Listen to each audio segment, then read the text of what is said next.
Testimony is wrapping up, guys. This is the day where the prosecution is ending, the cross-examination is ending via the defense of the agents, and yet again it's the conversations about Jane and Diddy, and it ain't looking well for Mr. Diddy even on the last day. Hey guys, it's Khorram. Hopefully you guys are all doing well today. Back at it again, that is daily and consistent content.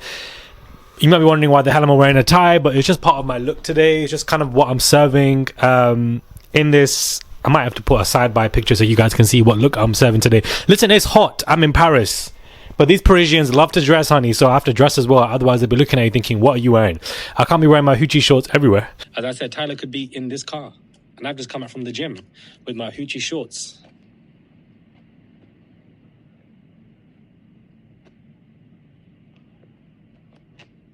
But anyways, subscribe to the channel if you guys want to. Please do click that button and let's get straight into this video where we have a lot going on in regards to Jane and Diddy, and basically text messages left and right of basically Jane and Diddy having their crazy fantasies involving Leo, and the jury sees messages of Diddy and Jane in October 2022 as well about organizing fun in hotel nights. Basically, the defense is cross-examining the agent, showing text messages of how Jane wanted to do XYZ to show that all of this was consensual, mirroring the last couple of weeks, to be honest with you, with Jane basically being on the stand, and how Jane was helping to coordinate with staff from the entertainer during the hotel night as well.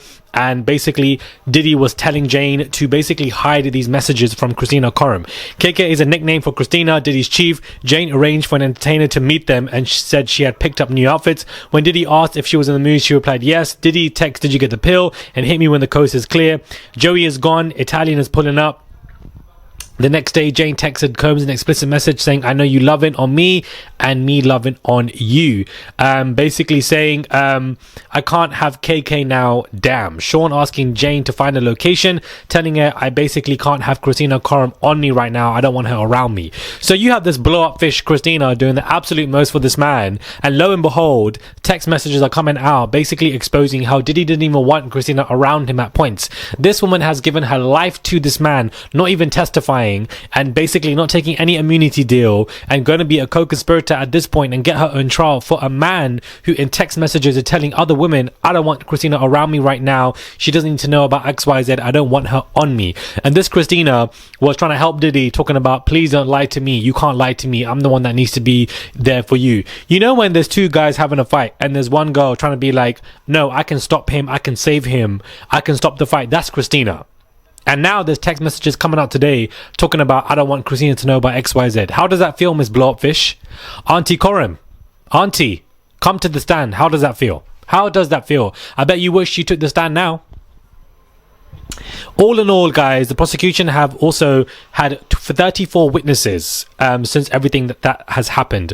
Multiple dancers, you know, agents, musicians, paralegal people, hotel staff members, so many people. I can go through every single name right now, but I don't think we have time for that. Whereas Diddy basically is not going to testify himself and also not going to have anybody else. Basically, Jane and Diddy continue discussing NDAs and discussing flying the entertainer Sly. Also, one of the escort services, Diddy was basically like to them, "Well, this person is not performing well." And the escort service was like, "Well, they're there for companionship, not to be performing." So Diddy let it slip out in text messages that basically he was hiring these people for the wrong services that are illegal and not meant to be. You can't go to a companionship escort service, fly people out, and then make them do other stuff. All on your card, go against the Mann Act, and you're using them for things that are against the service of the company. It doesn't look good for this man. Flight records are shown of Jane flying to Miami before Diddy, before the May apology video. And again, the jury are watching more explicit videos of Jane. How many more videos of her do they need to see? I don't understand. Records show that Diddy paid for Jane's and entertainers' travel from his personal account, but summary chart lists travel manager as the payer. So defense attorney Terry showed the jury records indicating that Sean paid invoices from his personal bank account, not via the companies. You didn't write that Mr. Combs personally paid for these fees, Diddy's lawyer asked the Homeland Security person Cecilio, referring to the summary chart. The government summary chart lists the travel manager as paid for the expenses instead. Flight records show that Jane basically ran to go see Diddy in regards to his apology video around then in May 2024 as well.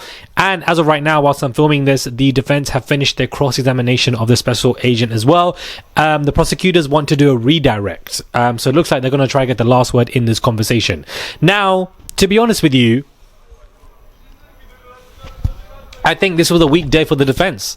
Again, we're talking about Jane and Diddy and text messages and what happened and what didn't happen, who was liaising XYZ. This is how we're basically finishing off the day before the closing statements. And to be honest with you, we're looking at more flight records, we're looking at more text messages, and the defense is basically trying to let everybody know that, listen, this was consensual. But the prosecution have text messages from Jane saying that she doesn't want to do this stuff. Prosecution in the Sean Diddy case have rested their case, so it looks like they weren't even trying to go for a redirect. I don't think it went that way, and now they basically have been dismissed for a lunch break. This basically happened right now. So okay, prosecution have officially rested their case. It's a wrap from the prosecution, guys. This is how quick all of this is happening. It's a wrap for the prosecution. It's a complete wrap. Whew, I don't think the defense have done a good job today. I don't think that the focus should be continuously on Jane and Diddy and what is consensual and what is not. They should be focusing on the fact that, you know, these RICO charges, and then basically trying to say, well, you know, a travel manager paid for the expenses and this was coming out of Diddy's personal. Well, again, a couple of days ago, there was proof and receipts of Diddy using his Amex from the business, you know, from the Bad Boy Records account. So how can that go against what has been provided as evidence? I don't understand. The issue here is Diddy's lawyers don't have much leeway to argue against what evidence has been given. It puts them in a very difficult position. They can only do so much. So this is why in the last couple of days they just look like idiots, to be honest with you, the lawyers. They don't know what they're doing, and they're just focusing on Jane. Jane. We've been speaking about Jane for the past 2 weeks. She's not even on the stand no more, and they're still talking about her name. And I don't think you can go so far by making Diddy look innocent by only talking about Jane. I don't know. I'm very intrigued to see what the closing argument is going to be, which is going to happen, I believe, Thursday, Friday. And I'm going to be intrigued to see what the defense are going to do tomorrow, Wednesday, how they're going to fight this, because they're not bringing up one witness. Do you understand? Prosecution had over 30 witnesses. Diddy ain't bringing one. Diddy isn't even testifying himself. So what are Diddy's lawyers going to say tomorrow? That is one to watch. But today, the trial, wanted to give you guys a 10-minute review at the max for what is going on, because it's basically just the same conversation of Jane, messages, flights, whether it's, you know, coerced or whether it was forced or whether, you know, it was consensual. That is basically the gist of all of this, and just text messages of Diddy saying that he doesn't want Khristina to know XYZ. That is basically the gist of today. I didn't think that I needed to go live for 7 to 6 hours talking about the same stuff that we've been talking about for the past couple of weeks. I also feel like even though this trial was short, I'm exhausted. We should be grateful that this trial was short, because normally, like the Johnny Depp trial, trials last for months on end, 6 months minimum. So I'm glad that this basically was a month or so. It wasn't terribly long for us to be, you know, dragged out for this. I feel like a month is way too short for a higher profile case, but it is what it is. How many more videos they're seeing of Jane, I really don't understand. And I'm guessing that the defense are showing these videos to basically show that everything was consensual between Diddy and Jane, and that she wanted to be part of XYZ. Again, even though she was consensual, there are text messages from her own voice stating that she doesn't want to do this loveless sex. She's not interested in it. So they can fight as much as they want, the defense, but I just don't think they have much leeway to play around with. They just really don't. I'm so sorry. Khristina, you should have taken the immunity deal. You should have testified or something like that. If you were offered that, you should have done so, because you're looking like a fool right now. Nobody's forgotten about you. You're being raised up in the case every single day. I thought that she would have been mentioned once or twice in this case. My girl is being mentioned every single day in this Diddy trial. You're just as high profile as Diddy at this point, because the way your name is being flown around. And where's Ghislaine? Ghislaine Maxwell is in prison. She can't get out. She tried to. They refused. She's rotting away in jail. The right-hand woman is in jail. So what makes you think that you can... I don't understand. She probably would have tried to, flee the country, but I don't even think she's allowed to do so. She's probably a flight risk and probably not allowed to do that anyways. Or maybe she thinks that she can fight this and she's just that delusional, which probably makes sense to me. Subscribe, comment down below, give this video a thumbs up. I would appreciate it. It's just one click to subscribe, guys. That's all you guys have to do. Send a tip if you guys wish to. There's a $sign there. It goes a long way. Prosecution have ended their case. Breathe, and I'll catch you guys soon for another video.